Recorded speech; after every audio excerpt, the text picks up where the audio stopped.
Kali ini Ibu mau memberikan sebuah video pembelajaran. Ini terkait pembahasan soal kisi-kisi penilaian harian 2, yaitu mengenai topik peluang yang akan kita lakukan beberapa hari lagi. Nah, di pertemuan sebelumnya Ibu sudah memberikan soalnya kepada Anda semuanya dan Ibu minta kamu mencari jawabannya. Nah, untuk memastikan apakah jawaban kamu itu sudah betul atau belum, maka di sini kita bisa memeriksanya secara bersama-sama di video pembahasan soal kisi-kisi penilaian harian 2, yaitu mengenai peluang. Baik, kita mulai saja langsung, yaitu di soal pertama. Soal pertama, 2 dadu dikocok bersamaan. Tentukan titik sampel kejadian dan banyaknya kejadian terambil jumlah mata dadu sama dengan 7. Nah, dari soal ini dia memberitahukan bahwasanya percobaan yang dilakukan adalah pengocokan dua dadu. Nah, apa yang ditanyakan? Yang pertama yang ditanyakan adalah titik sampel kejadian, ya. Titik sampel kejadian dan banyaknya kejadian terambilnya jumlah mata dadu sama dengan 7. Nah, untuk penyelesaian soal ini, maka kita mesti membuatkan tuntunan jawabannya dulu dengan membuatkan diketahui, ditanya, dan dijawabnya.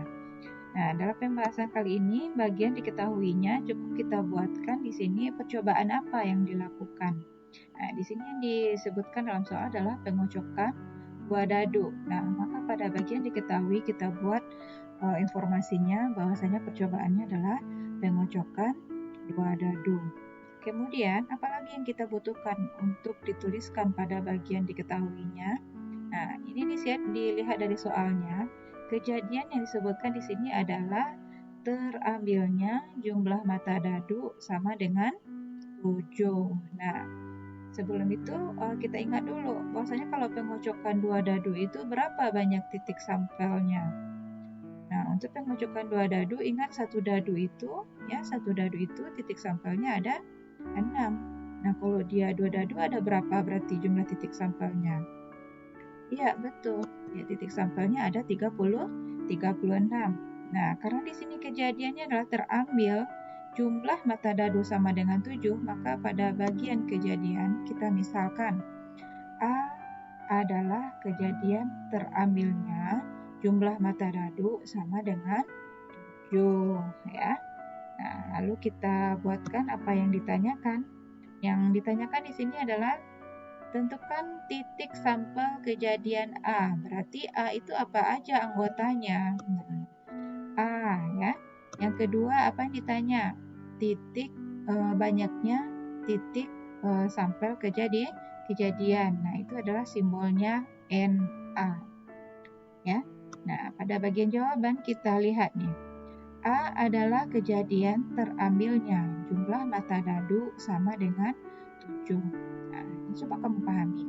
Jumlah mata dadu sama dengan 7. Artinya, mata dadu 1 ditambah mata dadu 2 yang menghasilkan angka 7. Nah, kira-kira apa aja anggotanya? Ya, betul. Yang pertama adalah 1,6, ya. 1 tambah 6 sama dengan 7. Nah, lalu apa lagi? 2,5, 3,4. Nah, kamu lihat di sini kan jumlahnya 7 semua ini. 2 tambah 5, 3 tambah 4 juga 7. Nah, apa lagi anggota berikutnya? Ya, anggota berikutnya adalah 4,3, 5,2, dan 6,1. Nah, ini dia anggota-anggota kejadian terambilnya jumlah mata dadu sama dengan 7. Ya, berapa banyak anggotanya? Nah, ini NA-nya lagi yang ditanya nih. Berarti kalau NA yang ditanya, berapa banyak titik anggota kejadian? Tinggal kita hitung aja nih.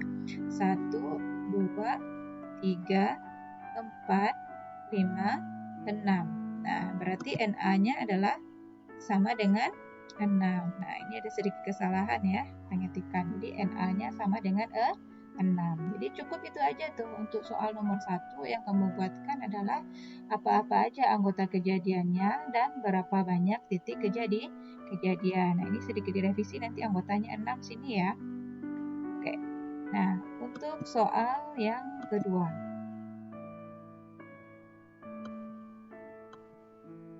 Dua dadu dikocok bersamaan. Nah, sama kayak nomor 1 tadi ya. Yang ditanya di sini adalah tentukan peluang terambilnya hasil kali mata dadu sama dengan 4 ya.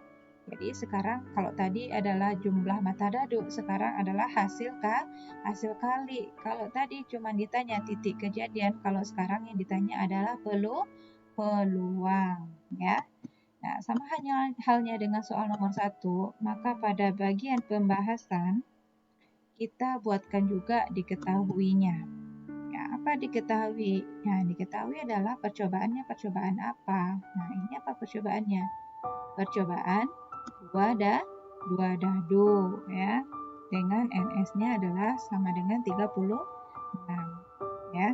Lalu kita buatkan kejadiannya. Apa kejadian yang di sini disebutkan?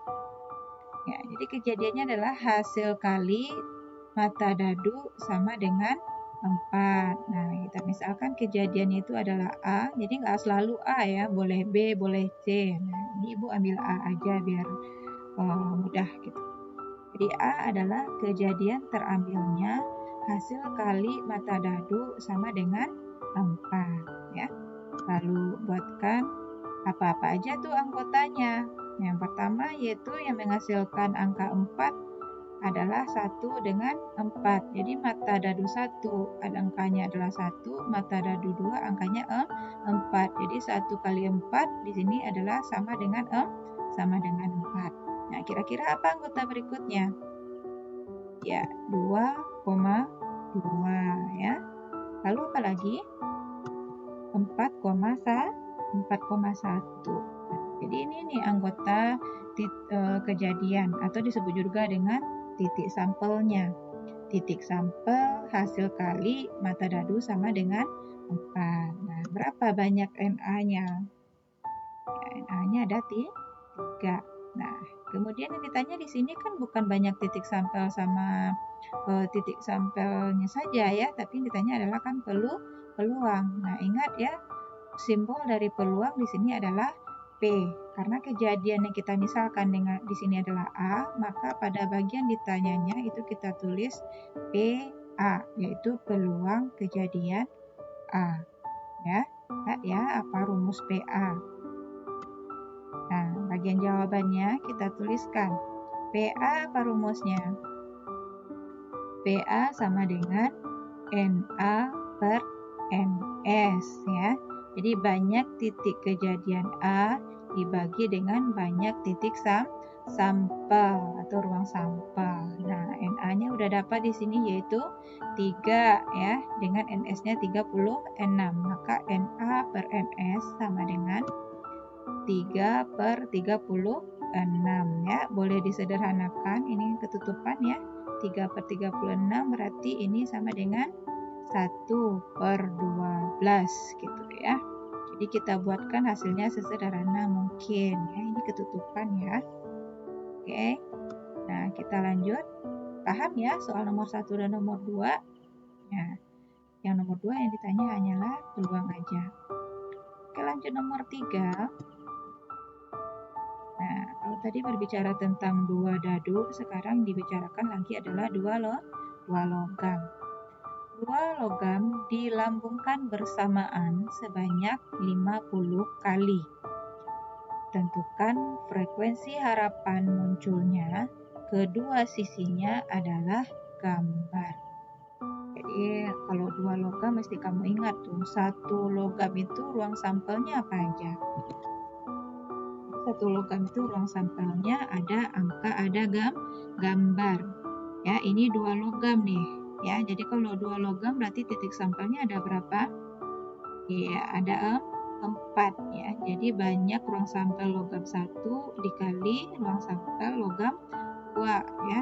Jadi 2 kali 2 sama dengan 4. Nah, ini yang ditanya adalah frekuensi harapan. Jadi kalau frekuensi harapan di sini adalah percobaan yang dilakukan lebih dari satu kali, ya. Jadi di sini disebutkan bahwasanya percobaannya dilambungkan atau dilakukan sebanyak 50 kali, ya. Oke, kita buatkan pada bagian diketahuinya dulu.